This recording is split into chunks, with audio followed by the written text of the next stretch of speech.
Today I've got Andy Jamieson from Switched On Media with us, and welcome to the video today. Thank you. Now, Andy's business, Switched On Media, actually is a winner in the Deloitte's Technology Fast 500, or in the top 500 ranking. He's also third in the Australia's fastest growing Smart Company Fast 50 Awards, and actually came third in that. So, Andy, that's quite an achievement. So tell me about Switched On Media and how it started. Thank you. It's always humbling to be honoured with things like that. Switched On Media started about 5 years ago with my business partner Scott Ennis. We both met years ago at eBay, and through subsequent working client side, realised that we could start an agency. So we started. So what made you start an agency? Do you think things were changing in the environment that you're in? I think it was both timing. We saw that digital was taking off, but still had opportunity to grow. So we were opportunistic in that regard. Right. But also we realised that we had value to add to people, and so it was both a growing market and a deep skill set and experience, and we wanted to capitalise on both of those. Right. So you believed you could bring something to the market a bit different to someone else. That's right. That's right. We dealt with a lot of our competitors. Now we'd actually dealt with them when we were client side. Right. So we had experience of what the offerings were and how people presented that. Right. And we thought we could do something a little bit different. Okay. Well, it sounds like you must have, because you're being noticed in the marketplace, and that's fantastic. Thank you. So tell me a bit about how you started. Now, you call yourself a search, social and digital agency. That's right. Okay, so these three areas actually may be at the forefront of all new digital marketing at the moment. So tell me a little bit about I suppose some of the elements of what you do work in, such as one of them you've got on your website is search engine optimization, or as people in the industry call it, SEO. So tell us a bit about some of your activities in the SEO aspect of your business.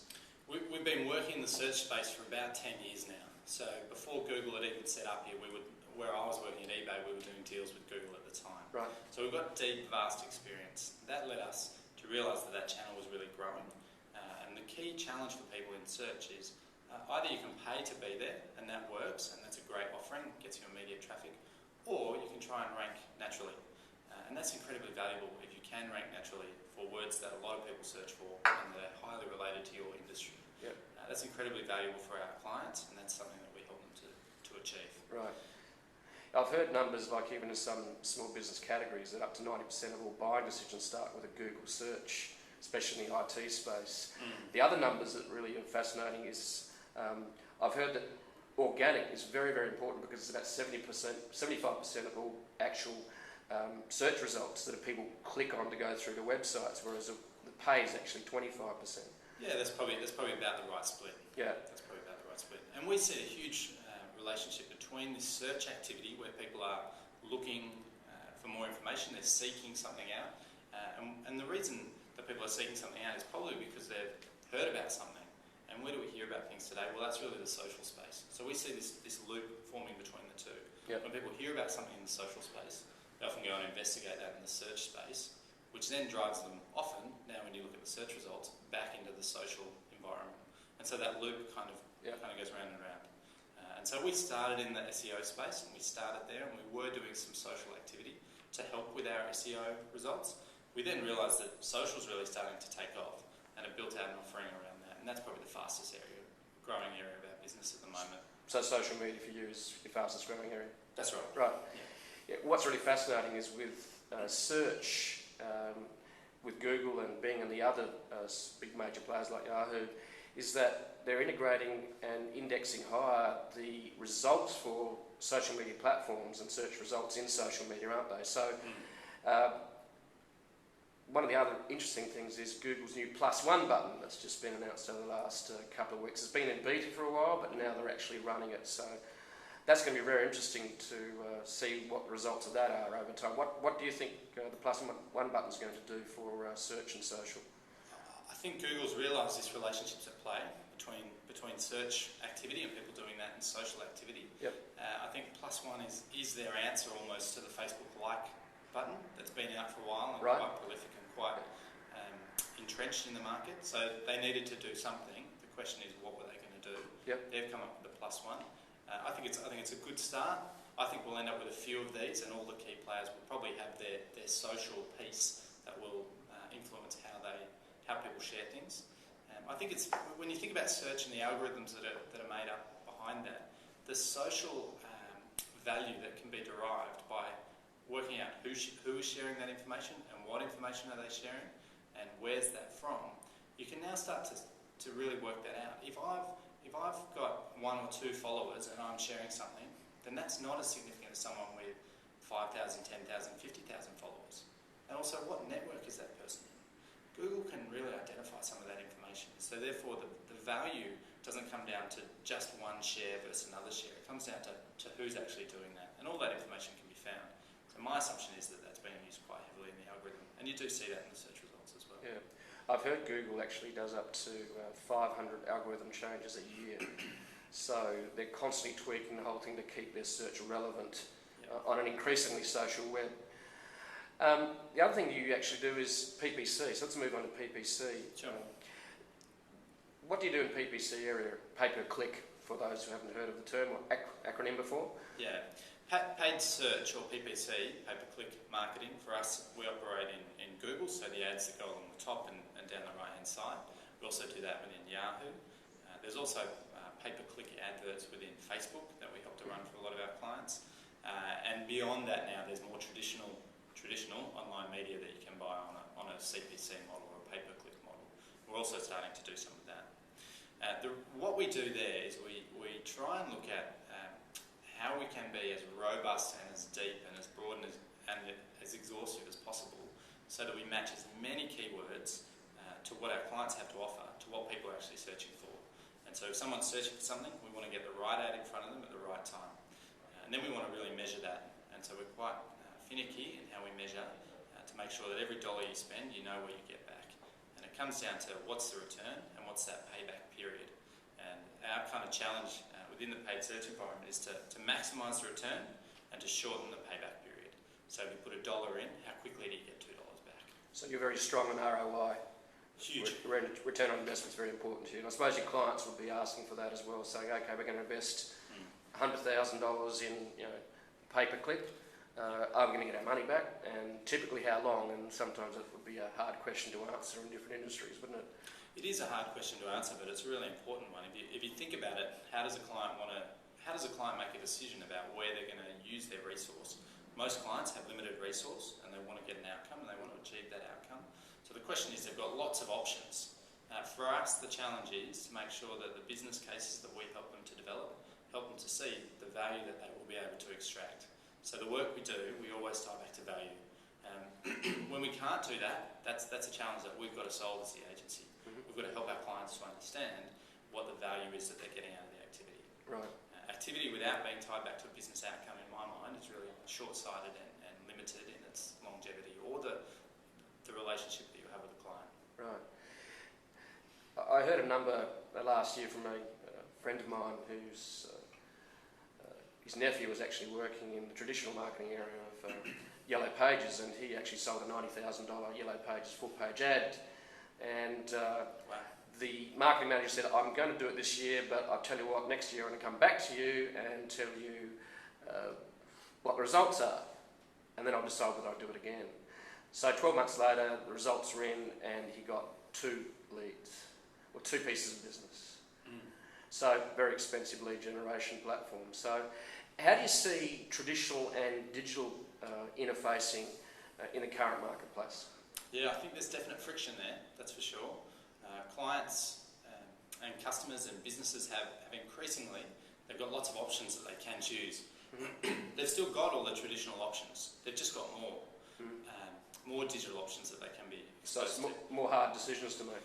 Well, I think it comes down to that value proposition, right? Yep. The customers now, instead of having a couple of options, might have double that. And so they've still got that limited resource. So where are they going to allocate that resource? How are they going to make that decision?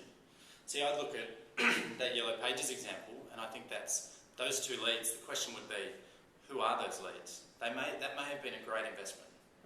It may have been, but it depends on who those leads are. That's right. So did it bring $1 million worth of business in, or did... That's right. Yeah. Could have been a great decision, right? Yeah. My gut feel is that it probably maybe wasn't, Yep. but that's my bias. Yep. But I think there's Good a sense point. in which Yep. it could have been valuable. So I think it all comes down to value. It comes down to understanding that payback period, the investment. What does it take for you to reach an audience? How do you do that cost effectively? What's your offering that actually connects and resonates with it?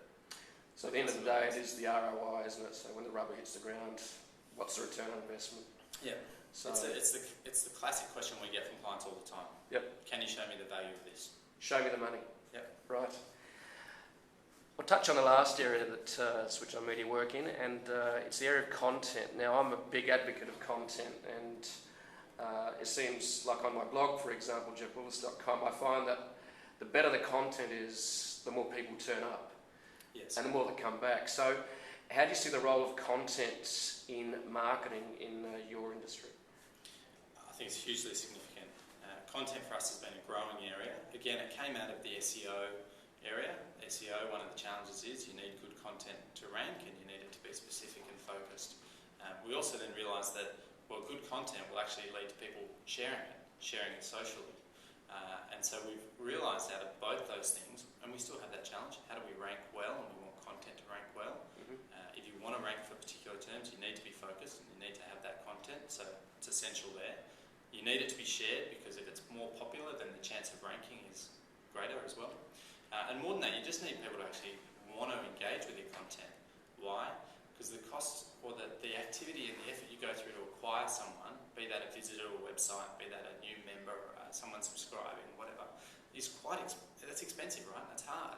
So when you've got that user, you want to make sure you're giving them something Of value. that brings them back, something of value, and something that then they'll want to share. Because if they want to share it, then your good content is actually growing your business. So for us, we've got a team of journalists downstairs, and all they do is produce good content for our clients. And our clients seem to like that. Content's always a challenge. It's one of those demanding things to do. It takes time, and it's hard work. It's hard work to do it well. You can't fake good content, can you? You can't fake good content. No. That's right. Yep. And when you do content, you actually, where do people find content these days?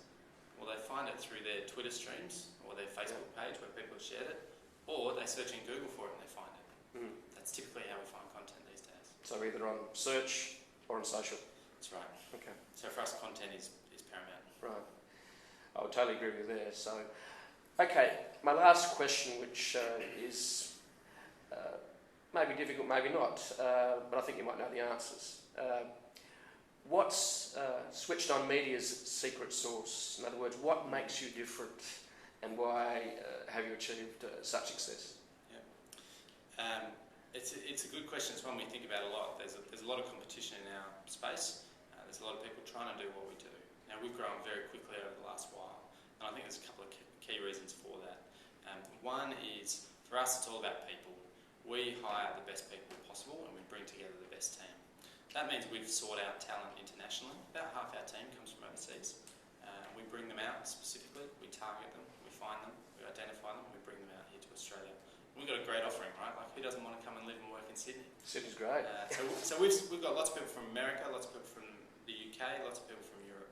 The advantage of that leads us to actually what we do. So the people bit is the first bit. The second bit is what we do and how we do it. We're market leading in what we do because of our people. Our people come from markets where they're a little bit ahead of Australia, so we're able to bring some of that knowledge into the local market as well, help to advance what's going on here. Our process and how we approach it is quite rigorous.